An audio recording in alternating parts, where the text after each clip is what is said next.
ಯಡಿಯೂರಪ್ಪ ಅವರು ಸಿಎಂ ಸ್ಥಾನದಿಂದ ಕೆಳಗಿಳಿತಾರೆ ಅನ್ನೋ ಮಾಜಿ ಸಿಎಂ ಸಿದ್ದರಾಮಯ್ಯ ಅವರ ಹೇಳಿಕೆಗೆ ಮಂಗಳೂರಿನಲ್ಲಿ ನಿನ್ನೆ ಸಿಎಂ ಯಡಿಯೂರಪ್ಪ ಅವರು ಪ್ರತಿಕ್ರಿಯೆ ನೀಡಿದ್ದಾರೆ. ಶಿರಾ ಆರ್ಆರ್ ನಗರ ಚುನಾವಣೆಯಲ್ಲಿ 100ಕ್ಕೆ 100 ಕಾಂಗ್ರೆಸ್ನವರು ದಯನೀಯ ಸೋಲು ಅನುಭವಿಸುತ್ತಾರೆ.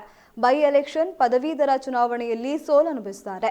ಬಿಜೆಪಿ ಗೆದ್ದ ಮೇಲೆ ಯಾರು ರಾಜೀನಾಮೆ ಕೊಡಬೇಕಾಗುತ್ತೆ, ವಿಪಕ್ಷ ನಾಯಕ ಸ್ಥಾನದಿಂದ ಸಿದ್ದರಾಮಯ್ಯ ಬದಲಾವಣೆ ಆಗುತ್ತೆ ಅಂತ ಈ ರೀತಿಯ ಹಗುರವಾದ ಹೇಳಿಕೆಯನ್ನ ನಾನು ಇಷ್ಟಪಡಲ್ಲ. ಜವಾಬ್ದಾರಿಯುತವಾಗಿ ಮಾತನಾಡುವಂತೆ ವಿನಂತಿ ಮಾಡುತ್ತೇನೆ ಎಂದಿದ್ದಾರೆ. ನಮ್ಮ ನಳಿನ್ ಕುಮಾರ್ ಕಟೀಲ್ ಅವರ ಅಧ್ಯಕ್ಷರಾದ ಮೇಲೆ ರಾಜ್ಯಾದ್ಯಂತ 3-4 ಬಾರಿ ಸುತ್ತಿ ಪ್ರತಿ ಜಿಲ್ಲೆಗೆ 2-3-4 ಸರಿ ಹೋಗಿ ಬಂದು ಪಕ್ಷವನ್ನು ಸಂಘಟನೆಯನ್ನು ಬಲಪಡಿಸೋ ಕೂಡ ವಿಶೇಷವಾದ ಗಮನವನ್ನು ಕೊಟ್ಟಿದ್ದಾರೆ. ಇವತ್ತು ಅವರ ಅಧ್ಯಕ್ಷತೆಯಲ್ಲೇ ನಾಳೆ ರಾಜ್ಯದ ರಾಜಕೀಯ ಪರಿಸ್ಥಿತಿಗಳ ಬಗ್ಗೆ, ಬೇರೆ ಸಮಸ್ಯೆಗಳ ಬಗ್ಗೆ ಚರ್ಚೆಗಳು ಮಾಡ್ತೇವೆ. ಒಂದು ತೀರ್ಮಾನವನ್ನು ನಾಳೆ ತಗೊಂಡು ಮುಂದೆ ಬರುವಂಥ ಚುನಾವಣೆಯಲ್ಲೂ ಸಹ ಭಾರತೀಯ ಜನತಾ ಪಾರ್ಟಿ ಕರ್ನಾಟಕದಲ್ಲಿ ಅಧಿಕಾರಕ್ಕೆ ಬರಬೇಕು 2.5 ವರ್ಷ ಆದಮೇಲೆ ಆ ದಿಕ್ಕಿನಲ್ಲಿ ಸಂಘಟನೆಯನ್ನು ಹೇಗೆ ಬಲಪಡಿಸಬೇಕು ಅನ್ನೋದ್ರ ಬಗ್ಗೆ ವಿಶೇಷವಾದ ಚರ್ಚೆ ಆಗುತ್ತೆ.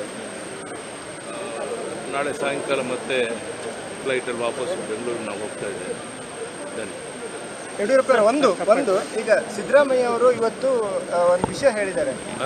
ಸಿದ್ದರಾಮಯ್ಯ ಅವರು ಈ ಚುನಾವಣೆ ನಂತರ ನಾನು ಸಿದ್ದರಾಮಯ್ಯನವ್ರ ಬಗ್ಗೆ ಒಂದೇ ಒಂದು ಮಾತನ್ನು ಹೇಳಕ್ಕೆ ಇಚ್ಛೆ ಪಡುವಂಥದ್ದು, ಈ ಚುನಾವಣೆ ಶಿರಾ ಮತ್ತು ಆರ್ಆರ್ ನಗರ ಸಿದ್ದರಾಮಯ್ಯನವರ ನೇತೃತ್ವದಲ್ಲೇ ಎಲೆಕ್ಷನ್ ನಡೀತು.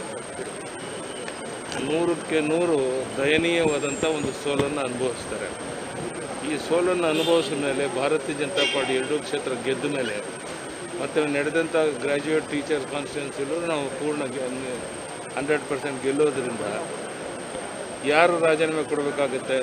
ಕೇಂದ್ರದ ನಾಯಕರು ಸಿದ್ದರಾಮಯ್ಯನವರ ನೇತೃತ್ವದಲ್ಲಿ ಗ್ರ್ಯಾಜುಯೇಟ್ ಟೀಚರ್ಸ್ ಎಲೆಕ್ಷನ್ನೂ ಸೋತರು, ಶಿರಾ ಮತ್ತು ಆರ್ಆರ್ ನಗರ ಎಲೆಕ್ಷನ್ನೂ ಸೋತರು ಅಂದಮೇಲೆ ಕ್ರಮ ತಗೊಳ್ಳೋದು ಸಿದ್ದರಾಮಯ್ಯನ ಮೇಲೆ ಯಾರ ಮೇಲೆ?